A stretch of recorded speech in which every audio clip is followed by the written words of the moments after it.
Hi, everyone, and welcome to the Brim Fishing Project. In this episode, we're jumping in the boats off to Western Australia to review their Western Australian Bream Series Boat Round 2 for 2025. It was held on the 15th of June in Peel Inlet, Mandurah. Anyway, I'm going to roll the intros and we're going to get straight into it. Here we go. Welcome to the Brim Fishing Project. This is where you need to be every Tuesday to find out all the latest tips and tricks to help you target bream on lures. You'll get to hear from some of Australia's elite bream competition anglers and see how they were able to achieve their results in competitions around the country. Now, here's your host, the 2019 Hobie Kayak Fishing World Champion, Andrew Deeth.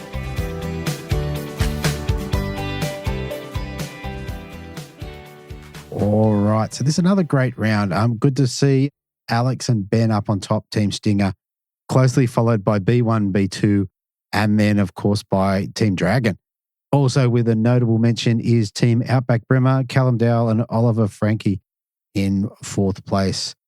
Anyway, this is a great episode. Obviously, Alex and Ben ran away with it. Really, really good bag.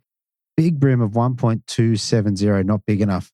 And Joseph and Jenny, between them, they caught the 1.62, and we're going to tell you all about it when we get to it.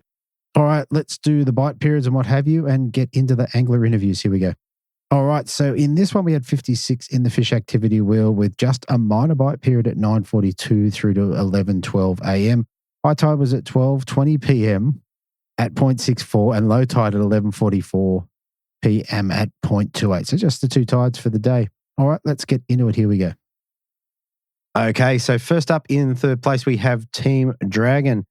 They dropped their four fish for a massive bag of 3.740 kilos. And with me, I have Bill Bland. Welcome to the show, mate. Hi, Andrew. Pleased to meet you. Hello, listeners. Yep, it's a fantastic result. I was looking through the weights, and they were big weights, and you were, probably say, 800 grams or so above the next place. Yes, I think it was at Callum.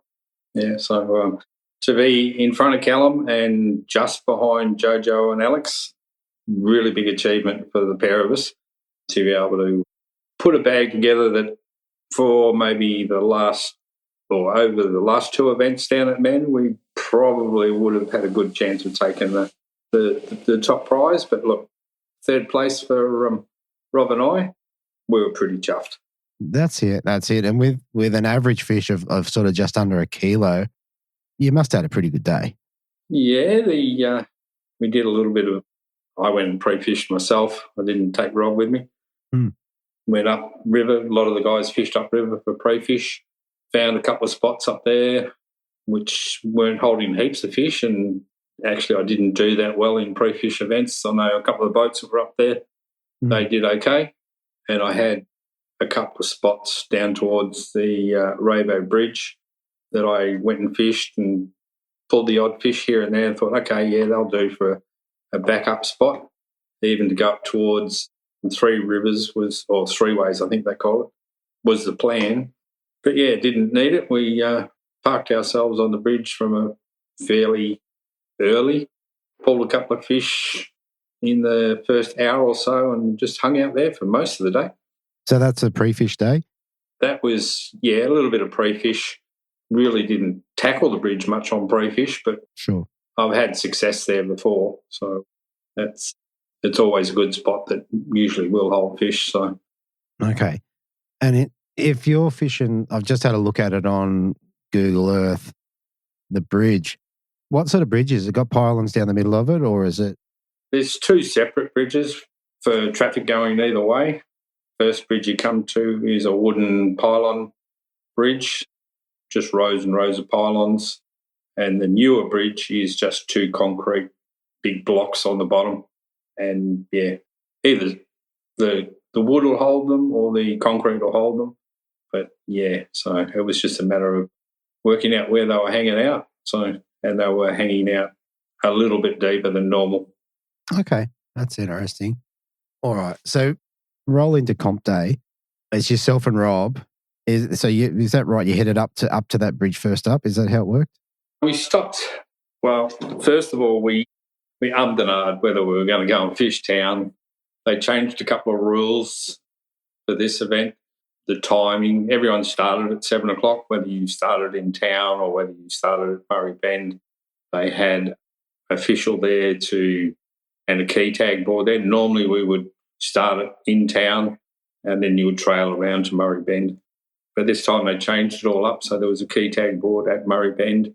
We started either in town or at Murray Bend. Which one you nominated was up to you. They just needed a little bit of notice in advance so they could organise who was going to go where. I think maybe only 5 or 6 started in town and the rest were at Murray Bend. So there was quite a lot of boats at Murray Bend.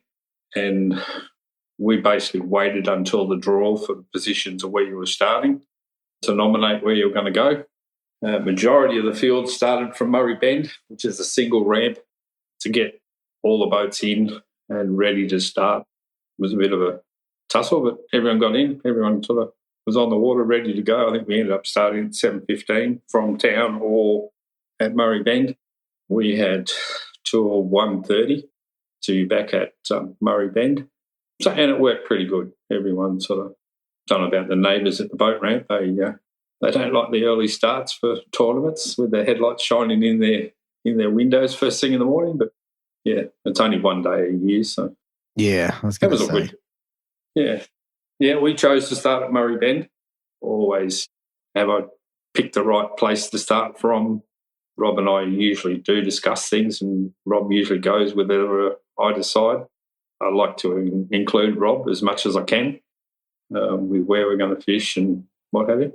It is a team's event, not a single person event. So, yeah, I think we drew maybe 9th, I think. So we're in the top third of the field and looking at who was in front of me and who was behind me, and I knew who had pre-fished where. The majority of the field had headed up towards Pinjarra that were in front of us, and the guys behind me, I knew who was going to go up and who was going to head down. I think there was only one boat that went towards the bridge, and I thought, we'll go and give these other spots a go first. Hooked up a couple of fish, and with the Murray being pretty snaggy and got busted off twice. Yeah, so thought we had to go into one of the snags because we got hooked up rather than busted off. I went in there and I thought, let's turn that to a pile for a little while, so we'll head down to the bridge at the Rainbow Hotel, and plus it's not far to go for a drink if you need to have a drink. Fair enough. Not that you're allowed to drink during the tournament. Anyway, we got ourselves down to the bridge. No one was on the bridge when we got there. We started casting at the pylons, the wooden side of the bridge. I think we got a couple of small fish there, nothing of legal size, so moved over to the concrete pylons. And at the concrete pylons is sort of a shallow side and a deeper channel side. Yeah, they were on the deeper channel side of things. Probably not even 40 minutes since we got there, and caught a nice 40. And I haven't caught a 40 for a long time, so it was heart-stopping because we still use the ABT sanctioned nets, the EnviroNet, which Rob hasn't used much, and I told him you can't follow the fish around with those things, mate. You've just got to hold it there, and hopefully I can steer the fish into it. Yeah. And getting that first fish on board was pretty big relief for the pair of us. Absolutely. And and he was on a gulp crabby, something that Paul Langley from over east, I know Paul's been on the show. Yeah, it was just recently. Malakuta, I think, not last year, the year before. Paul got me onto the crabbies. They do catch a lot of bycatch because everything seems to love them. Yeah. What sort of jig head do you like to put them on? The violence jig head, 1/16th seemed to be the go. Anything from 1/16th through to 132, which was, again, stuff that Paul used and I've stuck with. I don't cut anything off the back of the crabby or anything like that. I've fished with guys one of the guys from over east, he actually chews the end of the crabby off, which I just can't seem to get to. It's sort of, no, bit yuck. It tastes nice. Oh, yeah, no. They do leave a nice stain on your pants unless you have a rag in your pocket or something, you can keep wiping your hands and things get a bit slippery. But they work. They catch fish. And I think if you're catching fish, it makes even though there may not be brim, it still keeps you interested and keeps your level of awareness up the whole time you're fishing, rather than struggling, your attitude, your thought patterns seem to, oh crap, what am I doing here, sort of thing. But if you're catching any sort of fish, it keeps that interest, awareness, and the instinct stays with you. You're not sort of half dreaming when something comes along and does take a good bite out of it. So yeah, I think that's accurate. Yeah. So the crabbies, we'll throw other stuff. Rivers to Sea, baby vibes, some of the aqua prawn, which I haven't had a lot of success on yet, but there again, I tend to try and stay with a few lures and get to know them and get to know how to use them properly. Whereas swapping and changing from this, that, and every other thing, you don't actually get to learn how to use that specific lure or properly. And I found since I've concentrated more on 3 or 4 for different scenarios, it seems to work a little bit better for me. Yeah, I think that's a good plan. So you got a 40. What'd you do after that? I'm not one for moving around chasing fish a lot. Could see them on the live scope that there were some fish there, yet to identify big fish and small fish, but there were fish there. So we stayed, I suppose, from 8:30 till maybe 10 o'clock. At least 10 o'clock we stayed down there. We got another high 30 before 10 o'clock, which, okay, that's 2 fish out of there. We thought, okay, and there's still more fish down there. They just weren't real hungry. It was like a very mouthy sort of bite. Like they were just hanging onto it. They weren't actually attacking. So it was like a little patience game. Once you felt that tiny little tug on the line, you couldn't strike straight away. You had to wait for them to say, okay, yeah, I'm going to eat this now. So we decided, okay, there's been 2 nice fish here. Maybe we should just hang out here for a bit longer. And we did. We got a third before 11 o'clock. I gave Rob one of the Rivers to Sea baby vibes, and he had a couple of chucks with that and pulled a 36 with the baby vibe on. Very good. So that was number 4? That was actually number 5. Number 5, right. Yeah, so we ended up, before 11:30, we had our 4 fish. We had our 3 fish, which was a 40, a 39, a 37. The 4th one came, I think, just after 11 and 11:30-ish, which was another 36, or a 36. And then Rob was throwing crabbies. He was throwing everything he could at them, and they weren't interested. Don't know what we're doing different. I don't know what Rob was doing different to me. But I gave him one of the Cockle Rivers to Sea baby vibe, running a single treble on the back, and let him jump up on the front of the boat for a while. And he was casting directly at the concrete slab, whereas I tend to, it's easy up the front when you know where you want to put the boat and how you want to sort of fish a certain structure. And because it's been a long concrete slab, I like getting towards the end of that concrete slab and then coming back along with the lure along the edge of it rather than casting at the edge and pulling away from it. So Rob got the boat into the position that I suggested he get it into, and yeah, he pulled a 36, but unfortunately when we've already got a bag with a 36 in it, sorry, Rob, we're going to have to throw that one back. So, and it's a great fish. Oh, yeah. He's got the patience as well for fishing. Really nice, easygoing guy to get along with. Does a lot for me because my eyesight's not the greatest, being an older person. You know, instead of struggling, here, give me that, I'll fix it for you. So, yeah, he's good to have on the boat. Good fun to fish with as well. He tends to, he likes his food as well. So, likes fishing, likes food. So does he bring the food? He brings a little bit with him, yeah. That's gold. There's nothing like someone that brings food or even a coffee in the morning. Yeah. That. Yeah. He's great with expenses of running the boat. There's always the offer of fuel. I'm going anyway. It doesn't sort of worry me too much. And really looks after me in in the shop through Michelle. There's always a bit of discount on what we're doing. Where's that?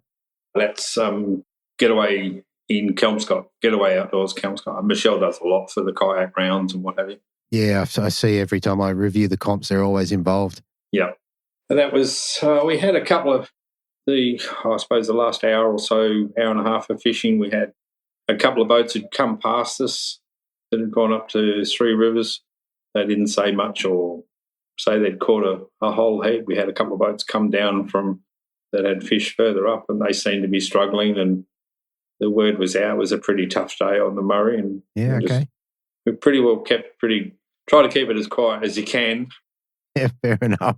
You weren't jumping up and down. Yeah, no, we weren't jumping up and down. Inside, we were quietly confident of being up there.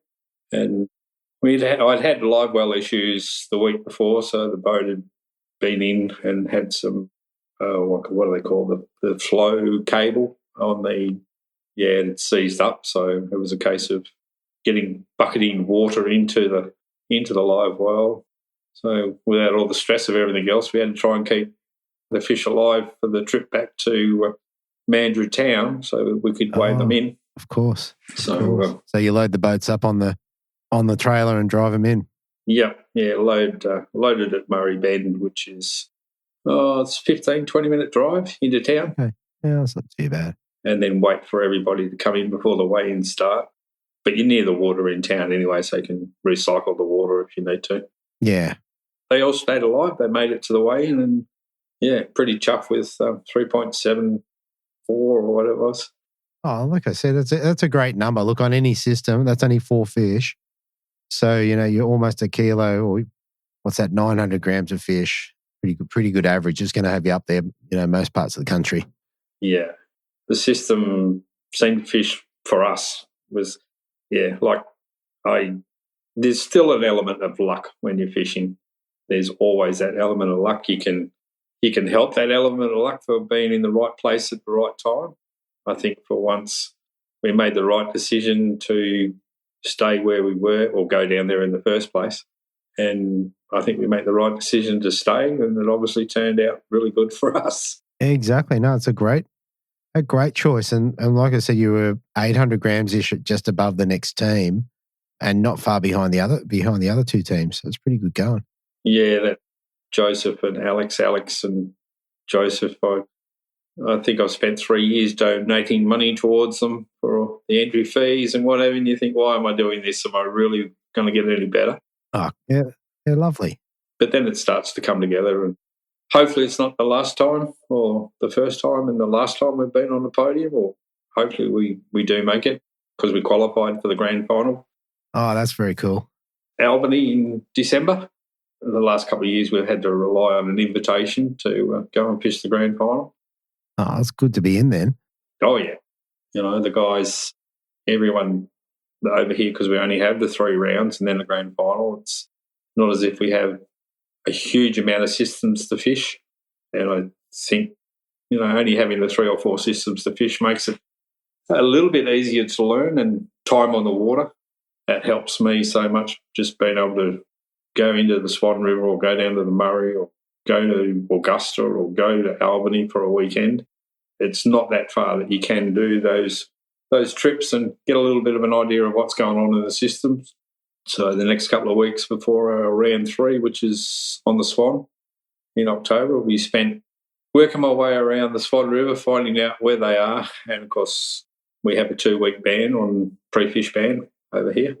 And a lot seems to change in those 2 weeks, but you've got to give it your best shot and try and be prepared and have an idea where they may or may not be. So, yeah, mate, that is awesome, mate. There was one last thing I wanted to ask on the fishing before we move off.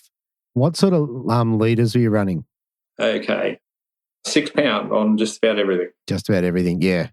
Okay, so not super heavy, but enough to pull them if you have to.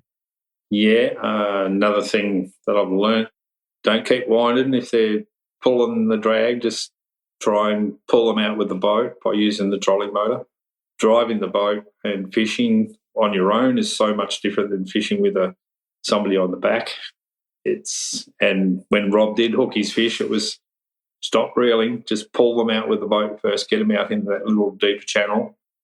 There's nothing out there that's going to get you in trouble. Once you got it out there, it worked for him. So something that I've learned from other people that I've passed on to Rob. Hopefully he listened and learned a little bit. And I've got a lot more that I can learn off other people that have been doing this a lot longer than me. So, yeah. Oh, mate, like I said, that's a fantastic result. For third place, do you remember what you got to take home? We got a $400 check from Pro Lure. We got a $100 voucher from Sorenzo Marine, I think, which is up north of the river. Yeah, new sponsors, I think. Yeah, they have been. They jumped on board this year, and we got a pretty good prize pack each. Oh, sorry, we've got a pretty good prize pack, and Rob works in the tackle industry and the fishing industry in the shop there, so it wasn't a lot that he wanted out of it. He took what he needed out of it. Like every fisher, you end up with that much stuff that you don't know what to do with. We ended up with a little reel each. So, yeah, first time we got something back. Very good. And you got the big check as well. Did you get a little trophy or something else? No trophy this time round. Yep, just the check. Yeah.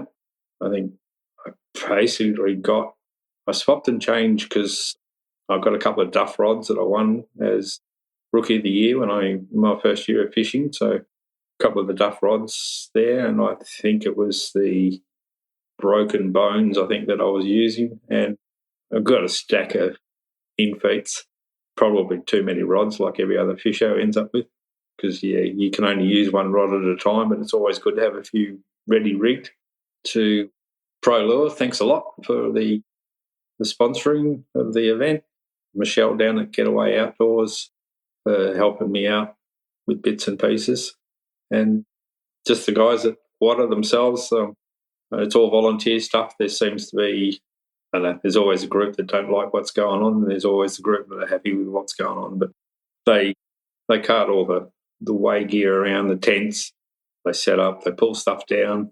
And, yeah, it's a pretty thankless job, but we do appreciate what they do for fishing over in this side of Australia. Yeah, no, that's absolutely fantastic. I reckon they do a great job. And if it wasn't for them, there probably wouldn't be many competitions to fish over there. So that's pretty well much it, yeah. Yeah, fantastic. Yeah. All right. Mate, before we shoot off, is there anyone else you want to give a shout out to? Or? Oh, no, not really. I've covered Michelle, covered the sponsors of the event. Yeah. Enjoying my fishing at the moment. But, yeah, and if anybody wants to know, it wasn't coming third that put me in hospital on the Monday. It was a prearranged visit to hospital. And, yes, I do have a heart because they found one. They found one. But at least you would have been still happy about the weekend, I'd imagine. Happy about the weekend, wasn't happy to spend a night in hospital. But fair enough. That's all good. Fair enough. All right, Bill. Well, look, it's been great to talk to you. Next time we get the chance, if Rob's keen, we'll get him on. If not, it's all good. No worries. Thanks for your time, Andrew. Thanks for the chat. Thanks, mate. Okay, so in the second place, we have Team B1 and B2. They dropped their 4 fish for 4.050 kilos, which included a big brim of 1.62, giving them second place. I've got Joseph and Jenny Gardner. Welcome back to the show, guys. Hey, Andrew. How's it going? Yeah, good. Mate, it looks like you guys had a great time over there. Oh, yeah. That's it. This is the first comp that we've actually caught a bag in 4 years now. The last 3 years in a row we haven't caught a bag. So finally. That's at Mandurah. We've done it at Mandurah. Yeah. You've done it, and that's all you need to do to get a result. Yeah. Happy with that. Absolutely. And like I said before we hit roll, like to get 4 kilos and not win is slightly unlucky. Especially, I mean, over a kilo average in any system in WA is usually up there. So especially with a kicker like that one. 100%. All right, let's get into it. So tell us, did you guys pre-fish leading into the comp? No, didn't do any pre-fish. I've done that the last 3 years and it hasn't worked. So this one we just sort of thought we'd do turn up and try what's worked in the past, in the pre-fishes in the past, and just go for it. Okay, so what was your go-to then? What did you have tied on? What were you ready to do? Yeah, well, our comps for Mandurah the last few years, we do a split launch. So some teams will choose to launch way up the Murray River, up around Murray, which is quite a fair way up. and then others will choose to launch in town at the Mandurah Offshore Club. So it's a split launch, but the weigh-in's all at the same spot. So you've got a choice between those two spots, and weather dependent, we always try to launch it at town because it's a shorter run over to the Murray River from town than it is going 5 knots all the way from upriver to the lower section of the river. So the plan was to probably go down to that lower section and fish a lot of the snags down there, and hopefully the weather was nice, and fortunately it was. Yeah, right. Okay. Tell us how your day started. What was the first fish in your bag? Well, the first fish almost in the bag was one that would have put that kicker to shame. We lost a big one.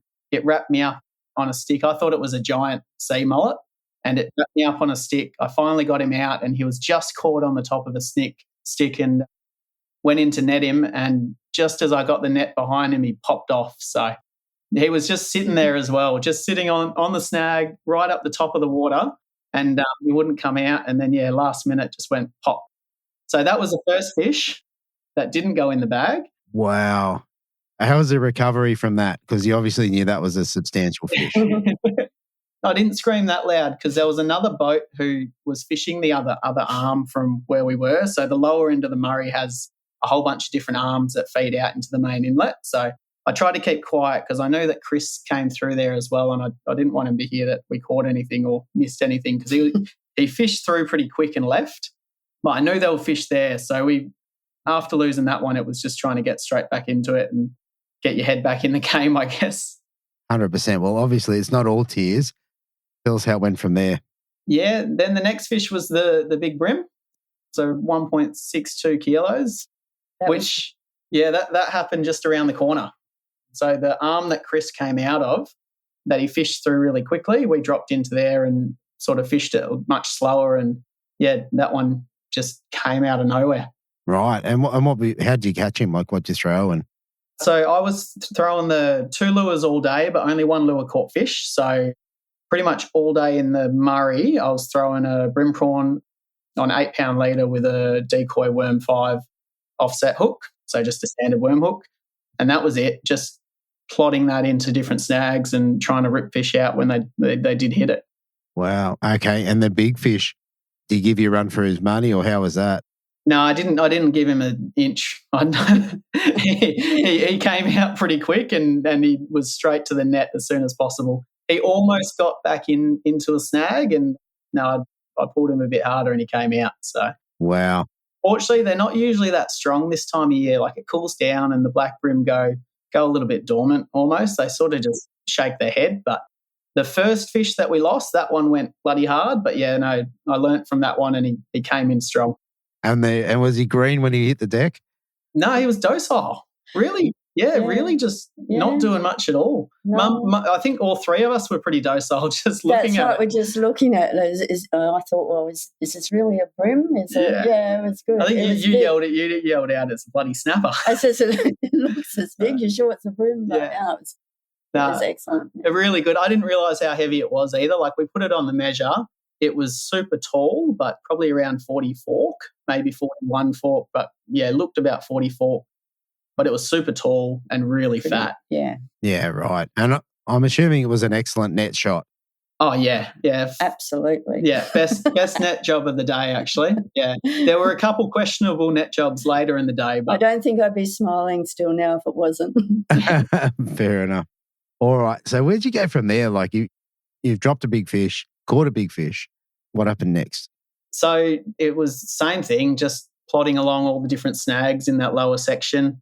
So the part that we fished was 3 rivers at the start, and where we got those 2 good bites. They were really the only 2 bites we got in there, and then we jumped into a couple of the other arms. So where the Murray River comes in, there's a main arm, and then there's 2 more for 3 rivers. So those 2 arms and the main arm we fished, and it was the same thing, just looking for different snags in about 1 foot to 2 foot of water.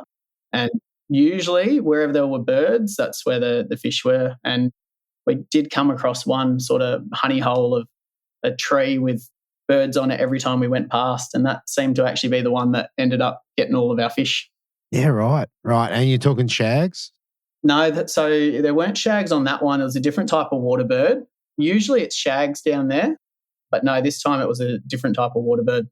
I can't remember what one. It's full white, but it's not a shag. Yeah, okay. I don't know. Yeah, neither. But no, it was good. There were, just a whole bunch of, and it was well shaded actually, that tree as well.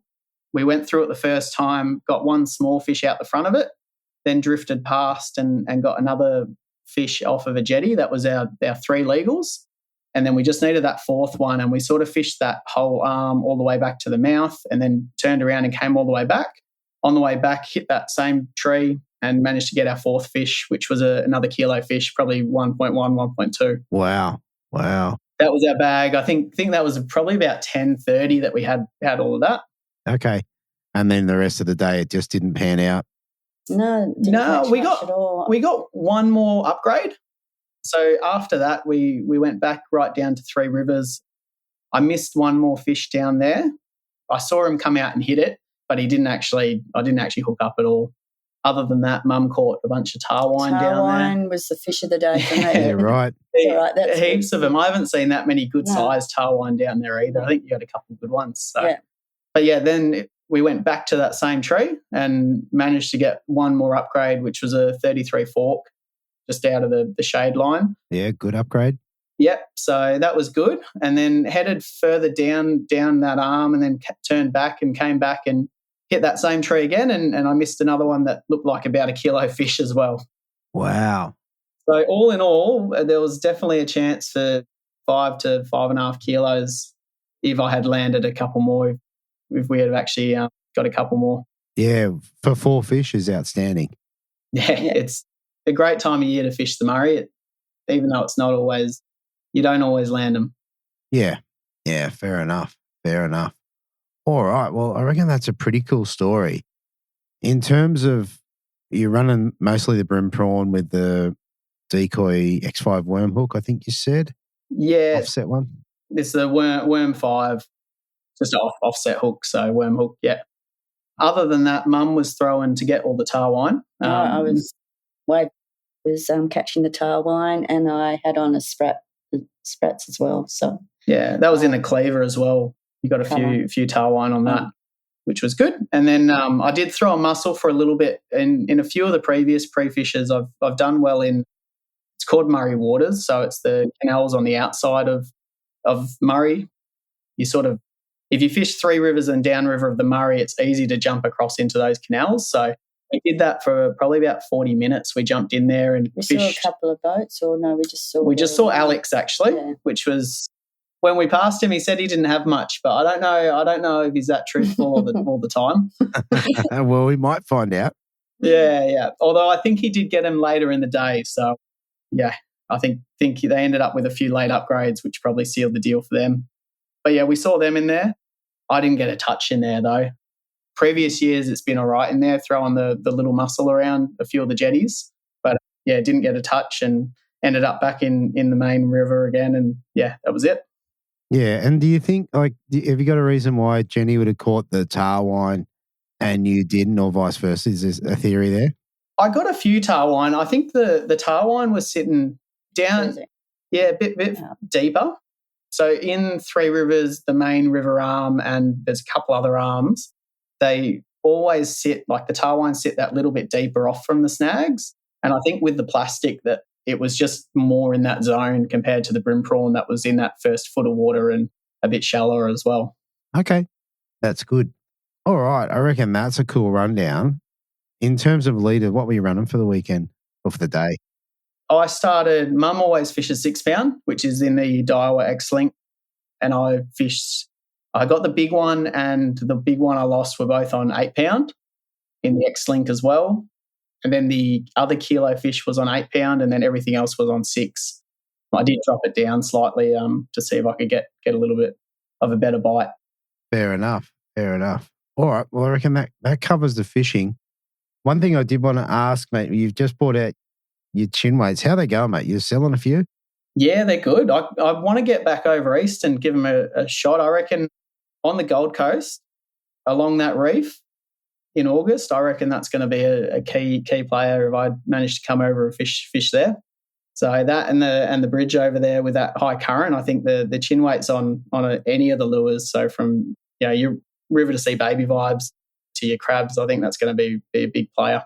Yeah, I think so. What I like about them, the tungsten weight's just getting a little bit more sort of weight value for your size. I think it's very cool. Yeah, compared to a lot of the other options out there, yeah, it's a much smaller product, but the density of it being tungsten is also a lot noisier. So you hear like a few of the other guys talk about how they fish their crabs with the tungsten base plates, and when it hits rocks, it makes a lot more of a tingy noise. The same thing's going to happen with the chin weights as well, and whatever you're sort of throwing them on. So when you do need that bit more of a reaction bite, it'll help out as well. Yeah, that's it. And look, they come out in two colours. You got the silver and the black, and plus another one potentially coming soon. Yeah, hopefully a UV motor oil sort of colour coming soon. So wait and see when that comes. Yeah, and I've got to tell you that people can't see it because it's a podcast, but they're pretty sexy. They're pretty nice. Yeah.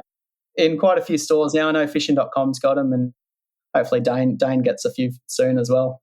Yeah, very nice. Very nice. All right.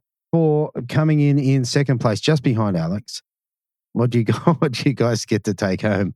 Oh, yeah, we got a couple of rods. Yeah, a couple of rods. Shimano rods. I've already actually got them out. I think Mum will use them. We won a couple of reels at the second place in Warpole earlier in the year. So I think those 2 reels are just going the 2 new rods, which is good.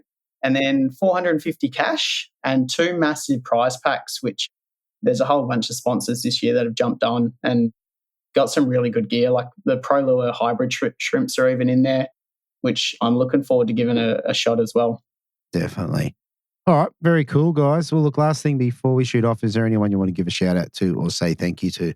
I guess all of the organisers, like the split ramp is like there's a bit that goes on in the behind the scenes in making sure that it all works. So Kim and Paulie for going over to that ramp and making sure everything works. And then you've got Samet for organising all the prize wheels and Dave doing all the photos. There's a lot that goes into the background of running the comps. So everyone for jumping on and helping out. It's really good. And then probably more thanks goes to Mum for netting all the fish. Yeah, I would net it if I wasn't on board. So yeah it's always a good ride. Yeah. Oh, very good. Very good. All right, guys. Well, great to talk again. Congratulations on what was a great bag. And one thing we didn't talk about, with your Big Bream, was there a prize for that? Yeah, 500 cash. 500 cash. Yeah. We've always done, like Big Bream in WA is always a big prize. Like it's usually 500 cash. It used to be 1,000 even back in the day. So yeah, Big Bream's always a big thing over here. And yeah, that 1.6 is my biggest one we've ever weighed in a comp. So yeah, really happy with that. Yeah, that's very exciting. It's a great fish. All right, guys. Thanks again. I'm sure we'll talk to you again soon. Yeah, great. Thanks for having us. All right. See you, Andrew. Thanks, Andrew. Cheers. All right. Thanks, guys. Okay, so coming in first place, I have Team Stinger. They dropped their 4 fish for 4.380, finished up with a Big Bream of 1.27, and first place. With me, I have Alex, Griesdorf, and Ben Oakes. Welcome back to the show, guys. Yeah, how you going, mate? Hi, Andrew. Hey, not as good as you guys. A nice little win there. Yeah, not complaining. Well, it's a pretty big bag, really. You've got your 4 fish over 4 kilos. That's pretty good going. Yeah, it was good. It was a good day. Started off a bit annoying and then frustratingly in the morning, but it was a good day in the end. Okay. All right. Well, I'm sure we'll get into that. Tell us about pre-fishing. Did you guys get out and have a look around before that? I did regularly because it's my home waterway. So I spent a fair bit of time on the water. I sort of covered a lot of the system. Oakesy came out. I think, what did you come out, once or twice, didn't you? Yeah, I think we went upriver and fished upriver. Yeah, and Ben watched me lose about 15 baby vibes in the day, which was pretty funny for him. He thought it was funny anyway. Obviously, I did the pre-fish with Ben up the river. I fished down the bottom of the river and the canal systems a fair bit myself, just being closer to home. And I went out the Friday a couple of weeks before the band kicked in, and I would have actually had a way bigger bag that day than what we weighed in. So my bag on pre-fish was over 5 kegs. I had 5.13 on my scales, so anchored by a 1.96. So wow, it was a fair pre-fish, and I was texting Ben while he was out having lunch with his missus, I think. And I was like, you missed out today, mate. This is going off. Wow. Yeah, I was like, maybe I've caught him too early.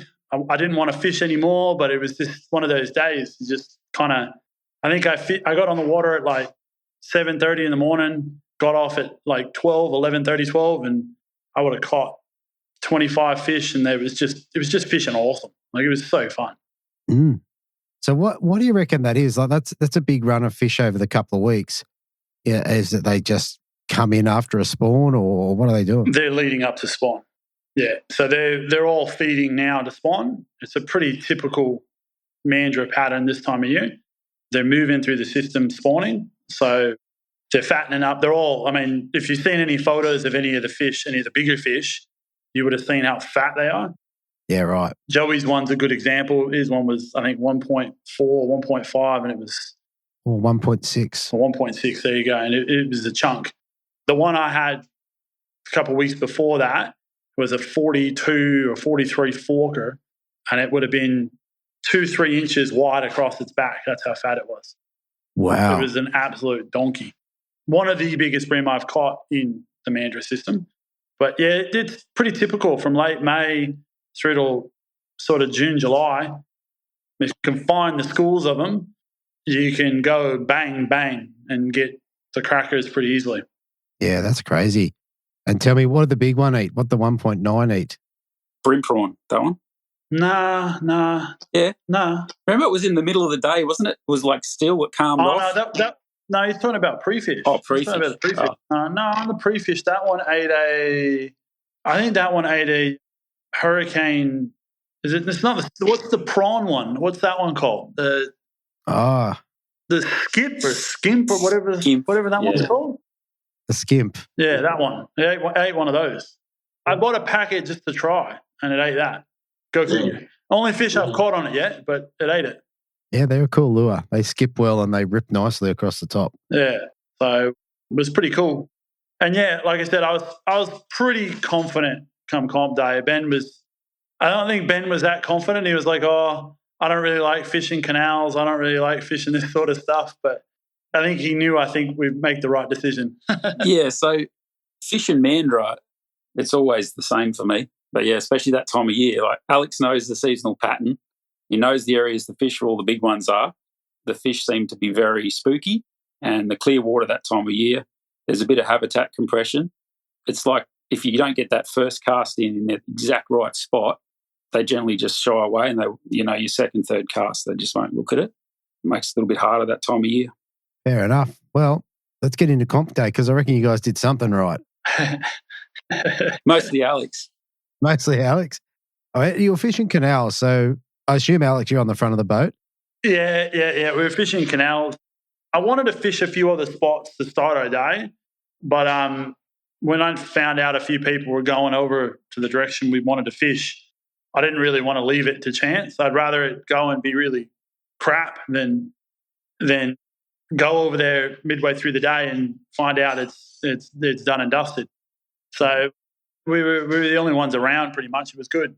Within, I think it was the first spot, the first cast or two, I got dusted, I think, and you missed one as well, I think first or second cast. And I said to Ben, this isn't good.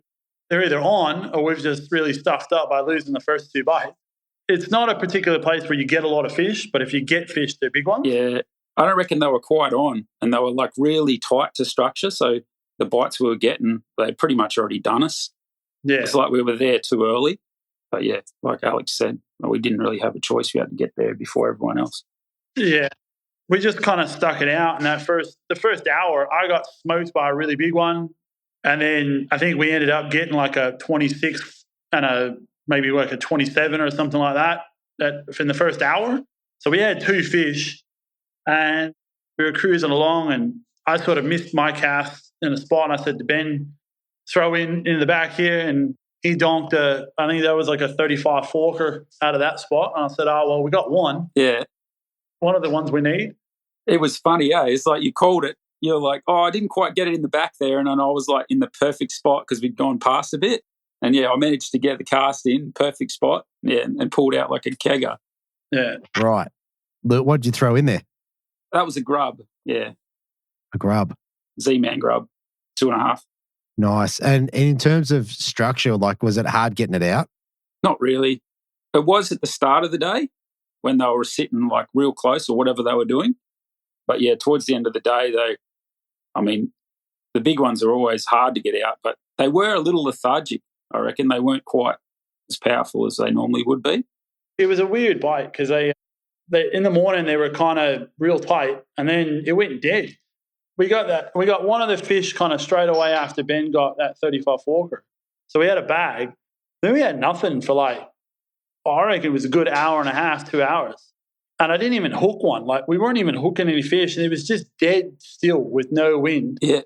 Alex, you did well. You did well because remember early on, I was fishing the brim prawn for like ages and didn't get fish on it. Swapped over to the grub, and then that's when I started getting fish and got that good one.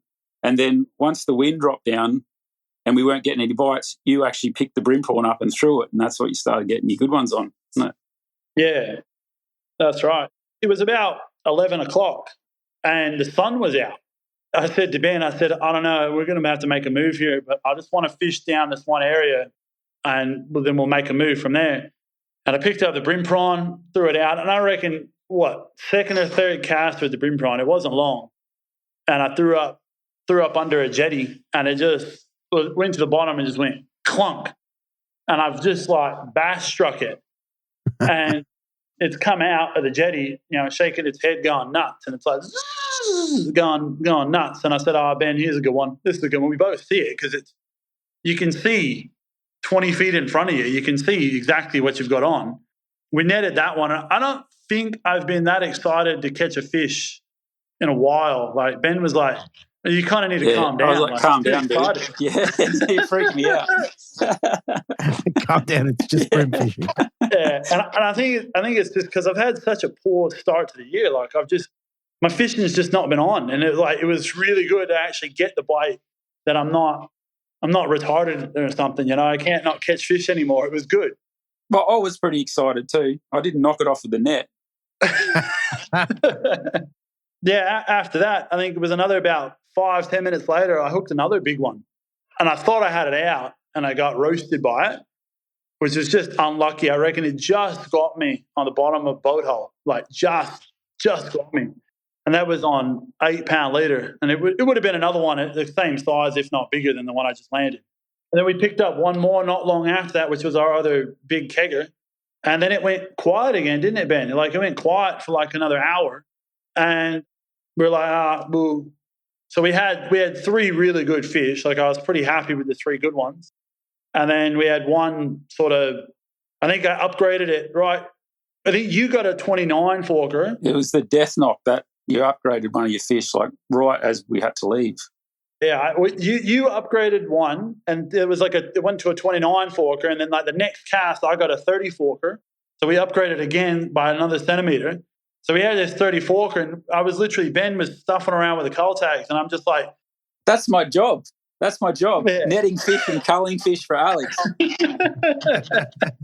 He's cull tag net boy. Yeah. Well, although I did end up with one fish in the bag at the end of the day. So he did, and that's all that matters, and a good one too. A good one. Yeah. Without that fish, Joey would have won. Well, no, because we upgraded. Yeah. We upgraded right at the end, the last cast. I had one that ripped what was that? I think it was a sprat. It knocked it that hard that it ripped apart the back of the sprat. Which I said to Ben, I've missed one. I was really annoyed. And then I threw down that rod and just picked up another rod, which was I think a streak. And I threw that. I think that one was a 34 forker or whatever it was.